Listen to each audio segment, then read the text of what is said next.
नमस्कार, मैं साइकोलॉजिस्ट आरती उनियाल अपने यूट्यूब चैनल पर आपका स्वागत करती हूँ। अगर आप मेरे चैनल पर नए हैं, चैनल को लाइक शेयर सब्सक्राइब करना ना भूलिएगा और वीडियो को एंड तक जरूर देखिएगा।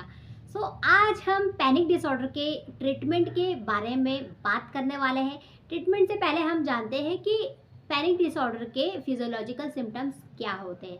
किसी भी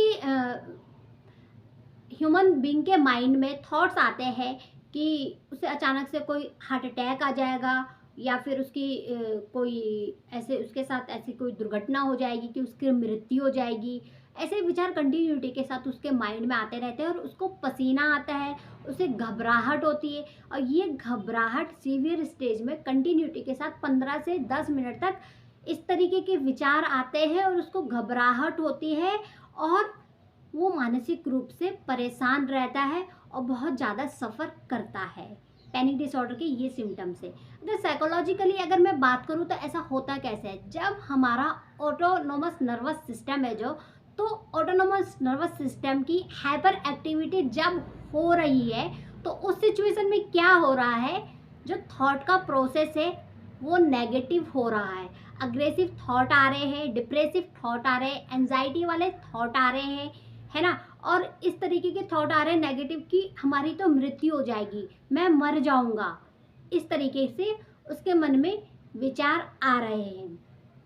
अब बात करते हैं हम ट्रीटमेंट की। तो ट्रीटमेंट में क्या होता है बेसिकली कि अगर आप मेडिसिन की बात करो तो सबसे पहले जो साइकियाट्रिस्ट होते हैं सिचुएशनली वो आपको एंटी डिप्रेसिव एंटी एंजाइटी वाली मेडिसिन प्रोवाइड करवाते हैं, जिससे क्या होता है आपको जो ये घबराहट होना तो फिजियोलॉजिकल लेवल पे ये कम हो जाता है कि आपको ऐसी घबराहट नहीं होगी या फिर आपको इस तरीके के जो बिल्कुल ही severe level extremely high level पे जो थॉट्स आ रहे हैं ऐसे थॉट नहीं आएंगे, आपके हाथों में पसीना नहीं आएगा, ठीक है, क्योंकि आप एंटी डिप्रेसिव एंटी एंजाइटी वाली मेडिसिन को ले रहे हो।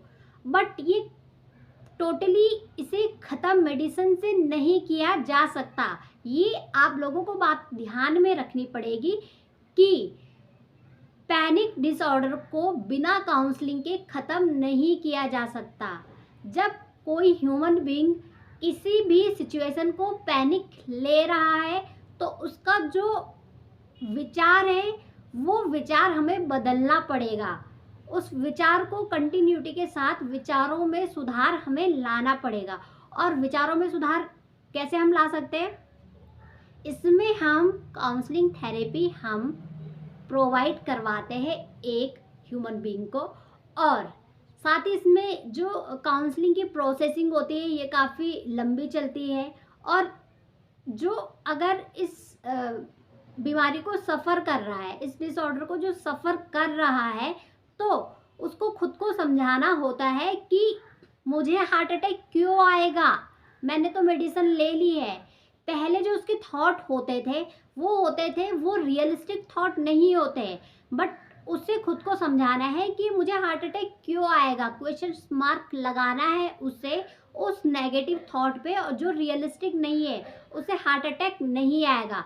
तो वो डॉक्टर के पास जाएगा, पहले कंफर्म करेगा कि मुझे प्रॉब्लम क्या है, मुझे बीमारी क्या है, क्या मैं मर जाऊंगा हार्ट अटैक से।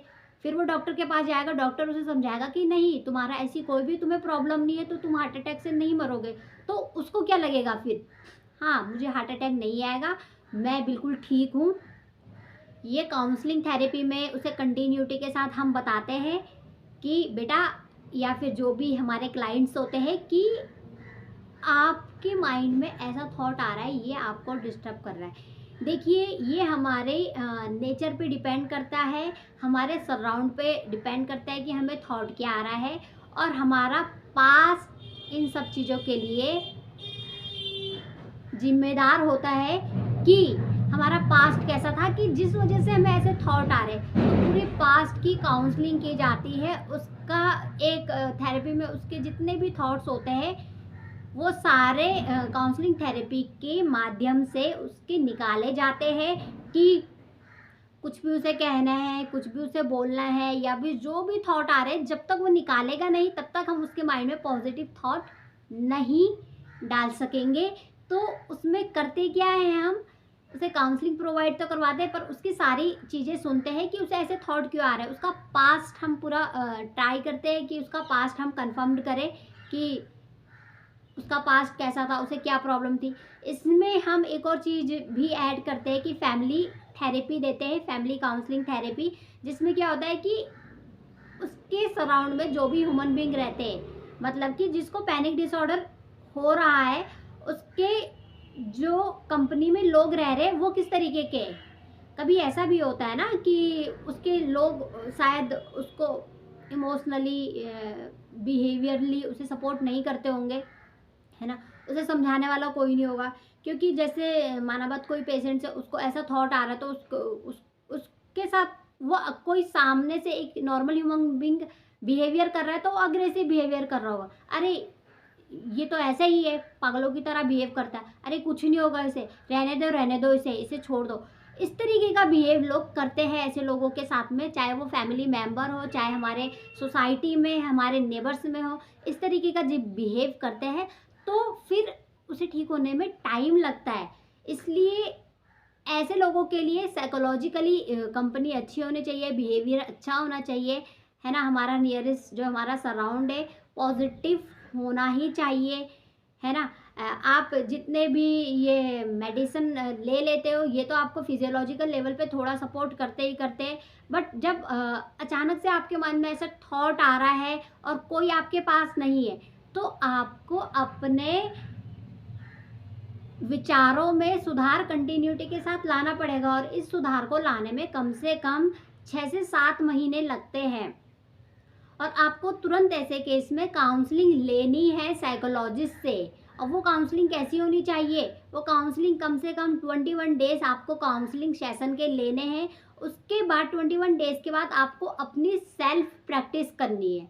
मतलब जो सफ़र कर रहा है पैनिक एंजाइटी को, पैनिक डिसऑर्डर को, जो सफ़र कर रहा है, उसको क्या करना है, प्रैक्टिस करनी है। और वैसे भी इंडियन साइकोलॉजी में एक बात कहते हैं ना कि करत करत अभ्यास के जड़मति होत सुजान। इसका मतलब क्या है, जब आप अपने विचारों पे नियंत्रण रखने का प्रयास करेंगे, अपने विचारों को शुद्ध करने का प्रयास करेंगे, तब कंटिन्यूटी के साथ आपके विचार सही होते चले जाएंगे, और एक टाइम ऐसा आएगा कि आपको पता भी नहीं चलेगा कि आपको पैनिक डिसऑर्डर था। आपने एक चीज़ कभी नोटिस की होगी, जब हम स्टार्टिंग में साइकिल चलाना सीखते हैं, तो जब साइकिल हम चला रहे हैं उस टाइम पे हमारा जो पूरा अटेंशन होता है वो साइकिल चलाने में ही रहता है, और हमें लगता है उससे पहले कि क्या हम कभी साइकिल अच्छे से सीख पाएंगे, अच्छे से हम साइकिल चलाना सीख पाएंगे। तो हमारा पूरा अटेंशन साइकिल चलाने पे ही रहता है, और हमें डर भी लगता है कि कहीं पीछे से कोई आया और हमें टक्कर मार दी तो, या फिर आगे से कोई वाहन आया और हमारी डेथ हो गई, हमारा एक्सीडेंट हो गया। तो ऐसे ऐसे विचार, और उस सिचुएशन में क्या रहता है, हमारा पूरा अटेंशन साइकिल चलाने पे ही रहता है। बट जब हम कंटिन्यूटी के साथ साइकिल चला रहे हैं तो उस टाइम पे क्या हो रहा है, हम सीख जाते तो एक साथ हम कितने सारे काम कर लेते हैं। हमारा साइकिल चलाते चलाते थॉट प्रोसेस भी चलता रहता है, हम कुछ म्यूज़िक वगैरह अप्रिसिएट भी करते रहते हैं, या फिर अचानक से चलते फिरते किसी से बातचीत भी कर लेते हैं, है ना। फ़ोन कॉलिंग वगैरह भी काफ़ी सारे लोग करते हैं, हालांकि ऐसा करना नहीं चाहिए, it should be taboo, but ऐसा करते हैं लोग, है ना। तो वो जब ड्राइविंग कर रहे हैं, राइडिंग कर रहे हैं, तो काफ़ी सारे मल्टीटास्किंग कर रहे हैं उस सिचुएशन में, समझ रहे हो आप। लेकिन स्टार्टिंग में ऐसा नहीं करते, क्योंकि स्टार्टिंग में वो लर्निंग प्रोसेस में होता है। तो वैसे ही जब आप लर्निंग प्रोसेस में है, मतलब काउंसलिंग के लिए, सेल्फ काउंसलिंग के लिए आप खुद की प्रैक्टिस कर रहे हैं कि आपको अपने आप को समझाना है, नहीं ये विचार मुझे क्यों बेफालतू में आ रहा है, मुझे थोड़ी कोई ऐसी फिजिकल लेवल पे बीमारी है कि जो मेरा हार्ट अटैक आ जाएगा, है ना। तो अपने आप को ऐसा कंटिन्यूटी के साथ सुधारना पड़ता है, अपने विचारों में खुद व खुद पॉजिटिविटी लानी पड़ती है आपको, ठीक है। और अगर बहुत ज़्यादा हो जाता है तो काउंसलिंग, मेडिटेशन, मेडिकेशन बहुत ज़्यादा ज़रूरी है। म्यूज़िक थेरेपी ऐसे लोगों के लिए काफ़ी ज़्यादा बेस्ट होती है, ठीक है। और साथ में ही क्या रहता है कि जब भी ह्यूमन बीइंग प्रैक्टिस कर रहा है, तो उससे जो उसके सराउंडिंग में ह्यूमन बीइंग है, मतलब नेगेटिव है, आपके साथ अच्छा बिहेव नहीं कर रहे हैं, मिसबिहेव कर रहे हैं या प्रॉब्लमेटिक है, तो उन चीज़ों से आपको डिस्टेंस मेंटेन करनी है और अपने आप को एक अच्छी कंपनी में लाना है। कंटिन्यूटी के साथ अपनी काउंसलिंग, सेल्फ काउंसलिंग करनी है और साइकोलॉजिस्ट से भी आपको काउंसलिंग करवानी है। आई होप सो आपको मेरी आज की वीडियो काफ़ी अच्छी लगी होगी।